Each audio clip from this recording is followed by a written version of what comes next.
Binisita ni senatorial candidate at incumbent Congressman Rodante Marcoleta ang bayan ng Binmali, Pangasinan kung saan ibinahagi nito ang ilan sa mga prioridad na panukalang batas na isusulong sa Senado.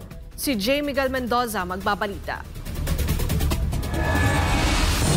Nagtungo si senatorial candidate at Sagip Party List Representative Rodante Marcoleta dito sa bayan ng Binmali kung saan personal ito nakipagkita kay Mayor Pete Mirera at ibinahagi ang ilan sa mga panukalang batas na isusulong at tututukan ito para sa bansa.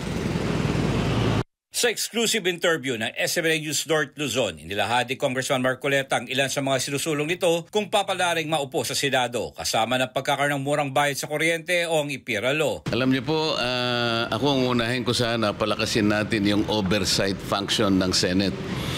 Kasi po napakarami rin nating mga batas na magaganda pero ang nangyayari, yung pagpapatupad naiiwanan eh. Bigyan ko po kayo ng halimbawa. Yung tungkol sa IPIRA, yung pong IPIRA, ito yung ating batas sa elektrisidad na ni-reform in 2001. So 23 years ago nagawa na yung batas na yon. Alam niyo po ba kung ano yung pinakalayunin ng batas na yon? Kailangan maibigay ang serbisyo ng kuryente sa mga mamamayang Pilipino sa abot kayang halaga. Batid din ng kongresista ang mababang allowance na natatanggap ng mga tanod sa barangay sa kabila ng sakripisyo nito para sa komunidad. Kaya naman nais itong bigyang halaga at taasan ang sweldong natatanggap ng mga kapitan at ng mga tanod sa barangay. Baka hindi po nyo alam kung magkano ang general average po ng honorarium na tinatanggap ng isang kapitan. Kung wala po kayong idea, sasabihin ko sa inyo, 5,000 pesos. Yun po yung average. The range is between 5,000 pesos to 38,000 pesos, ang layo. So meron po akong ginawang panukalang batas na sana mapaglapit man lang natin yung 5,000 at saka 38,000. Ultimately, who knows, baka yung pong pasahod sa mga barangay workers maging minimum wage man lang. Can you imagine kung magkano tinatanggap ng tanod? Average tanod nationwide, 800 pesos.